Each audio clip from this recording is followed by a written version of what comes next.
In this video I'm going to cover what type of puncture repair kit you should be carrying in your car, and it's particularly important if you've got an electric vehicle or a combustion engine vehicle that's got the modern acoustic foam filled tyres. Carrying the correct puncture repair kit and also knowing how to use it could save you hours of being stranded on the side of the road, often in very dangerous situations. The time it takes for roadside recovery help has got ridiculously long in the UK now. I know of cases where people have waited over 5 hours for roadside recovery. I've got a friend who waited over 7 hours for the RAC recently. So having the correct equipment in the car and also knowing how to use it will save you an awful lot of time and hassle. Modern tyres are getting quieter, and a lot of electric vehicles now have foam filled tyres, and this foam just deadens the sound and makes the tyre quieter. This particular tyre is an Audi spec tyre, and as you can see it's got these blocks of foam which are about 2 centimetres thick glued to the inside of the tyre. A lot of other tyres don't have separate blocks like this, they'll have one continuous piece of foam glued on the inside. So what many people aren't aware with these tyres is using a traditional tyre sealant on the roadside just isn't going to fix your puncture if you've got foam within your tyre. But many people with the new foam tyres are still carrying around a tyre sealant type repair kit and not realising they're going to be next to useless. So there's a couple of reasons why your tyre sealant isn't going to work when you've got foam in your tyres. Firstly, it's likely that your puncture is going to be within this section, which is your tread pattern on the other side where it's in contact with the road, and if you've got a puncture under the foam, the tyre sealant just isn't going to find that hole. And it's going to be sloshing around inside the tyre, and it's not going to get a chance to go through the hole, and it's got to find the hole and squirt through to seal it. And simply because the foam is going to be covering it. Even if you've got a puncture outside of the area, the second reason why it's not going to work is because this foam is going to absorb the majority of this liquid, and it's unlikely to work and find the hole and seal it. So what's the alternative? Well, you're better off carrying this string type repair kit, and you can normally buy a kit like this where you'll get some gloves, you will get a bradawl to make the hole in the tyre larger, you then have a sort of a needle tool, and you get these rubber sort of strings, and this is going to work anywhere in the tyre, and you're going to be able to get the string through the foam, and these actually work pretty well. If you know how to use these, you can even repair sidewall damage on your tyre, and you can use lots of these and repair slits as well if you know what you're doing. Another product is these things, which are called tyre screws or tyre nails, and they are a little screw and they're covered in silicone as well, and you remove the nail from the puncture and then you screw that in to the tyre to seal it up. So if you've got modern foam filled tyres, then you want to be carrying these tyre puncture screws or string, or both as I do, because it's all dirt cheap, and you don't want to be carrying tyre sealant. But also these things are probably going to be easier to use for the majority of people and get you mobile again on the side of the road far quicker than messing around with this gunk. Tyre sealant does work very well though, so if you've got a tyre sealant puncture repair kit in your car and you don't have foam filled tyres, then you don't need to rush out and buy something else. Instead, what you need to do is watch some YouTube videos and learn how to use this stuff properly, because generally the view is this stuff doesn't work, but it does. It actually works very well. The issue is most people don't understand how to use it, and if you've got a puncture in your tyre, there's no point filling your tyre up with sealant and blowing your tyre up if the puncture's up here. The puncture wants to be at the bottom, so all the sealant is pooling around it. Blow your tyre up, you then might drive for a while and it's still spurting out sealant, but it will work. I've used it many times over the years. I once on a Renault Zoe had a puncture that was pretty tricky to seal with this, and I did have to stop a further 3 times and blow the tyre up, and I did have tyre sealant squirting all over the car, a big arch around here and all down the doors, but it did eventually seal, but it was quite a large hole, so it did struggle a bit, but it still worked and I still drove for 2 hours home. I then didn't drive on the motorway, I took the B road, so if I did get stuck again with the puncture that wouldn't seal, at least I wasn't stranded on a motorway, so that's the other thing to bear in mind. But yeah, this stuff does work if you know how to use it. So the key thing is, with all of these methods, learn how to use it first before you're stuck in that emergency situation on the side of the road. So obviously the other method is to get a space saver wheel, and you can buy space saver wheels for any cars. There's many websites in the UK where you can put in the model of the car and they will supply the correct size space saver.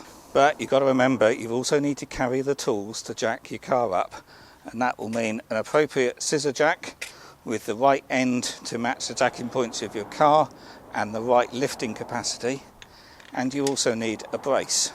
And there's a few factors you've got to think of. Firstly, you've got to have somewhere in the car to keep a space saver, and often that's going to just sit in the boot and take up an awful lot of space. The other thing you have to watch out for is the jack, or in this case the scissor jack, has got to be appropriate for the car. And in particular, when you're buying tools for the Tesla, you're probably going to want a jacking pad to go into that jacking point at the side, and that gives you a flat surface to jack up on. But there aren't many scissor jacks that have a flat surface. This one isn't the appropriate one, this is for a Renault. But you need to find a scissor jack with the right sort of top that you can jack up onto a point like this. And it will also be worth testing it again before you are in that emergency situation. And then finally, the brace.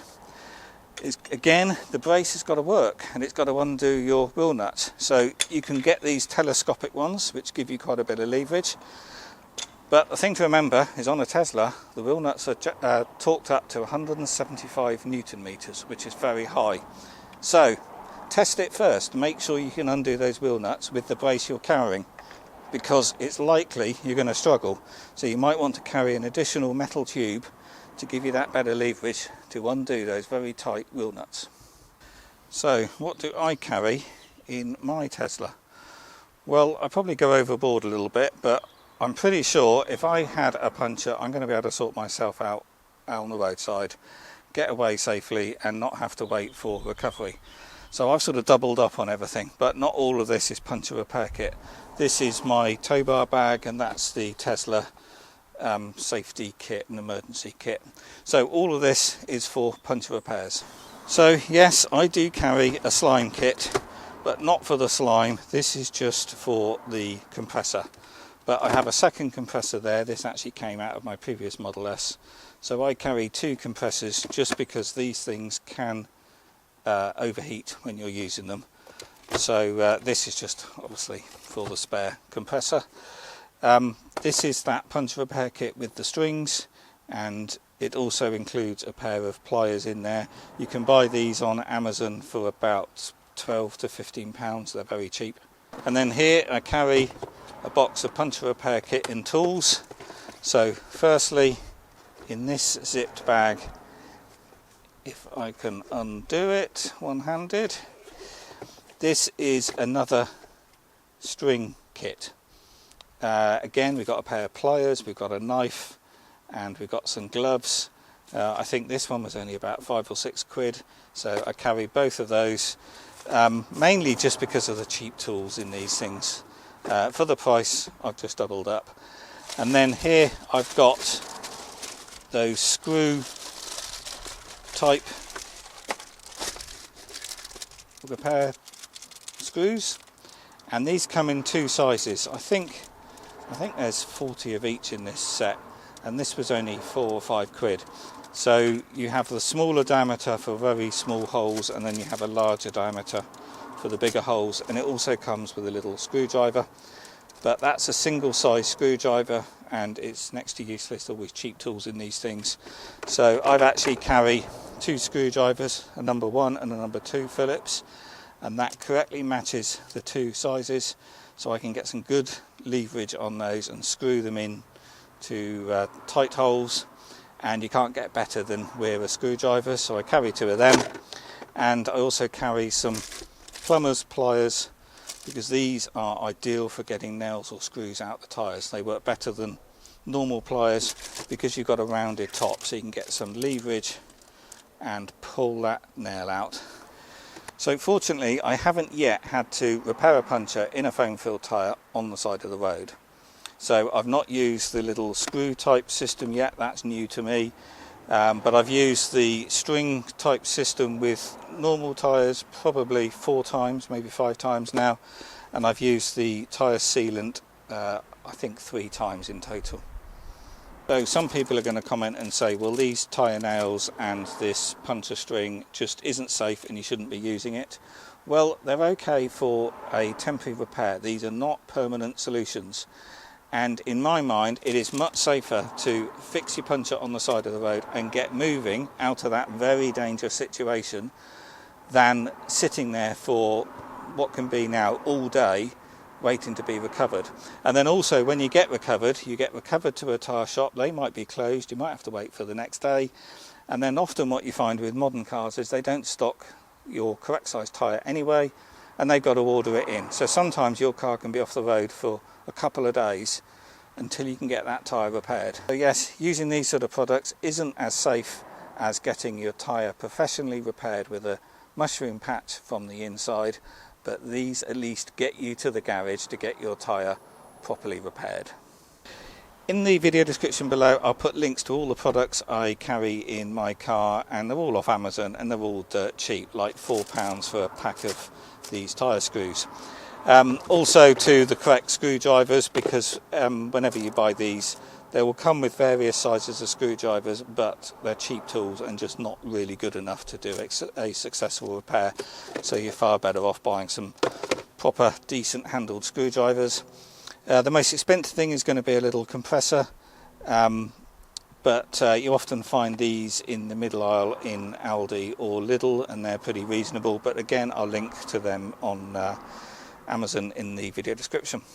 If you don't have jacking pads for your Tesla, it's worth buying a set of these, keeping them in the car. They'll be very useful if your car ever needs to be lifted, and particularly useful when it's MOT time as well.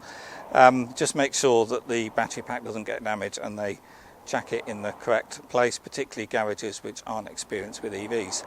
At the moment on Amazon there is a puncture repair kit which includes both the strings and the nails and a set of these, which is particularly good value, so I'll link to that below. If you want to buy a space saver, I'll link to a couple of websites below as well which sell those.